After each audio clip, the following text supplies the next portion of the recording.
Hello everyone! In this video, I'll show you how to verify Cash App with driver's license. First, open Cash App and tap your profile icon in the top right corner. Next, scroll down and select Security and Privacy. Then tap Verify next to Identity Verification.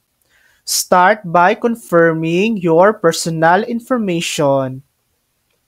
Enter your birth date, the last four digits of your social security number, and your current address.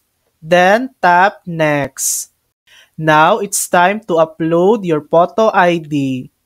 Choose driver's license or another option like state ID or passport, and allow Cash App to access your camera.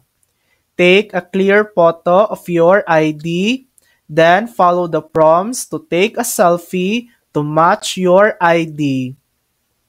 Once both photos are submitted, Cash App will verify your identity. And that's it. That's how to verify Cash App with driver's license. Thanks for watching. If this video helped you, please like and subscribe for more helpful tutorials.